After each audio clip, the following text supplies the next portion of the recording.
Hi everyone, my name is Natalie. Today I wanted to do a book tag, and specifically the My Neck of the Woods tag. I was tagged by Alex from What Page Are You On? And he did this tag for West Virginia. Basically the idea of this tag is that you talk about a few books that represent the place that you're from, either that take place there or somehow capture something that you think is central to the place you're from. So I've decided to mostly focus on Sweden in general because Sweden is such a small country, and I haven't read enough to focus on a specific part of Sweden.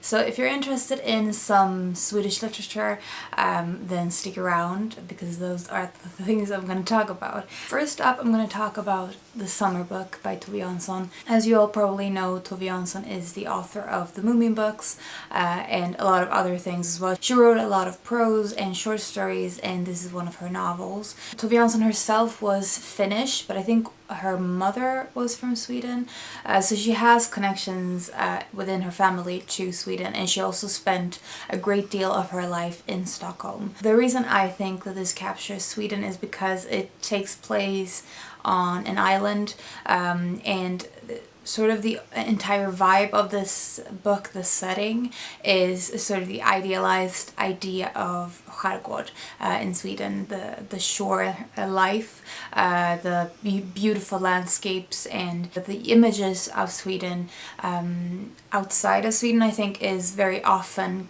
connected to this idea of skärgården as a beautiful place, and midsummer celebrations, and all of those things that are definitely part of Sweden, but it's definitely it's kind of a small part of someone's everyday life here.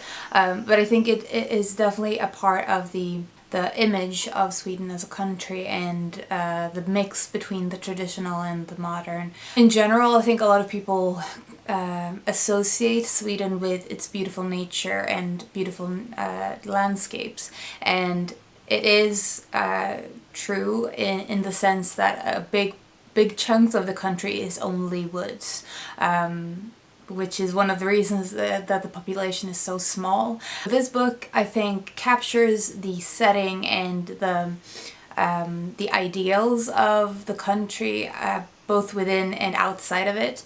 The second book I'm going to talk about is sadly not translated into English, I don't think. It's called Måns från, Vinter. It's by Kaj Beckman, both written and illustrated by her, and it is a picture book that basically chronicles all of the seasons throughout the year, and it's about these two young children who live together with their aunt, I think. But basically the book is following these three characters throughout the seasons of the year, and some of the things that happen over the course of the year in terms of like events going on in Sweden over the year, or just in general how the seasons are changing, how it looks, how it feels, the kind of things you do. It was published in the 70s, so some things are definitely a little bit dated. But I think in general it captures both the specifics of things happening, but also I think there's a strong feeling of wanting to enjoy the fruits of each season in Sweden, and I think that is partly because of the bleakness and coldness of a great part of the year, in that sort of finding the good thing about each season and finding the thing that you can't have throughout the year. Like This Is for Autumn captures a lot of the non-amazing things about living in Sweden, the everyday, and the magic in the everyday, sort of the things that take us out from the mundaneness and the sometimes bleakness of this country. Next up is a book I've mentioned quite a lot of times on this channel, but I'm not going to stop talking about it. It is Kallocain by Karin Boye. This is a dystopian novel that was published, I think, in the 40s, and it's basically about a society where surveillance of the external type is everywhere. You're seen everywhere, and the societal structure knows everything you're doing, but they're also a scientist in this world is creating a truth serum of sorts, so that your mind will be able to be opened to the societal, the leading groups. So the idea of control is very central to this book, and I think that is the reason I really think that this captures something of Sweden. Sort of following the status quo, or being normal, following everyone else and doing the same thing is very central to the historically central to the Swedish identity. There's a Swedish word called lagom, which basically means just enough, and this applies to how you behave, what you do, everything you consume, everything you do, this word applies to. And I think sort of it's ironically, it's sort of joked about within Sweden, this idea of lagom, this idea of being just enough, just weird enough but not too weird, just individual enough but not too individual. The streamline, I think, of Swedish society and how people are expected to live within Sweden. That is something I think that isn't as obvious outside of Sweden. The idea of internalized control and people constantly trying to blend into the rest of the herd is a very prevalent thing here, and one of the things that a lot of people within art and in media and things like that are actively trying to work against, I think. So in that sense, I think this book captures some of the fears and some of the very important themes for Swedish people, and has been important things for a long time since this was published in the 40s or something like that. It's still very relevant, and this book is still regularly read. I think this is a fantastic book either way, and it is written by one of the most popular writers of Swedish literature, and also she is from my hometown, so this definitely feels like my neck of the woods kind of a book. The next book I'm going to talk about is also a very popular book, basically the whole trilogy. The Lisbeth Salander, or The Girl with the Dragon Tattoo trilogy by Stieg Larsson.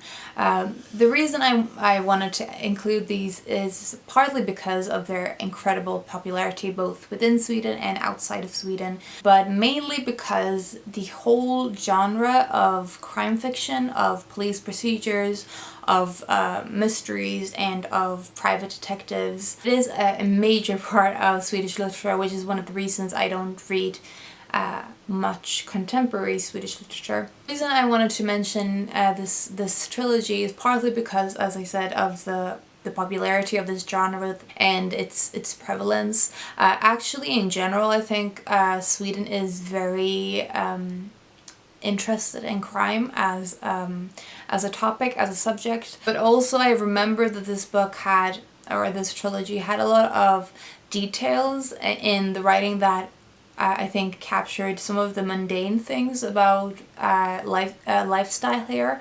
I think you get a really good sense of the place of Sweden, of living here, if you're reading these books. I'm very curious to hear how they are translated, because I've only read them in Swedish, so I don't really know how they come off in a different language. And lastly, I wanted to mention a book that I haven't actually read, but that a lot of people have read, and this is probably the one that is most popular out of these books, and it's A Man Called Ove by Fredrik Backman. This is a book about a grumpy old man who ends up building relationships over the course of the novel, is what I'm getting from the description.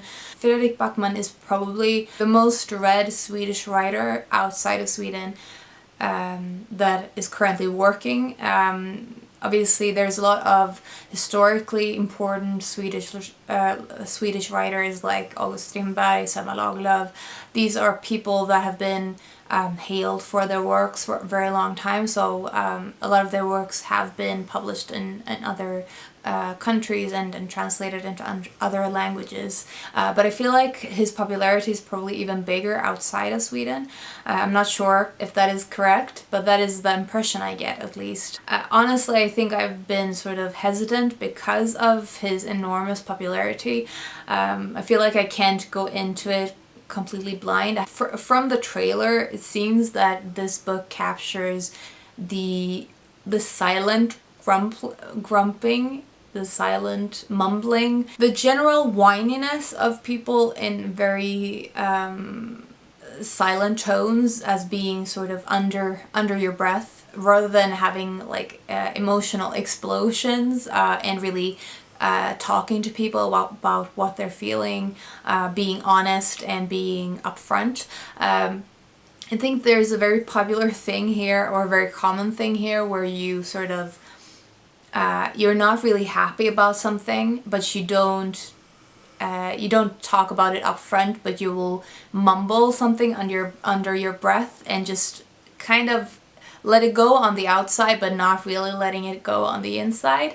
Again, it is probably linked to the whole normalcy thing, where you don't really let your emotions out. I get the feeling that the fun thing about A Man Called Ove is exactly that. People are like that, but they're with a comical twist, sort of an ironic take on that. And after watching the trailer, I'm actually kind of curious about this book. Those are all of the books that I wanted to talk about for my Neck of the Woods tag. I will link a few people in the description, so check that out. I hope you enjoyed this video and hear me talk about some Swedish books. I hope you're having a really good day, and I will talk to you soon. Bye.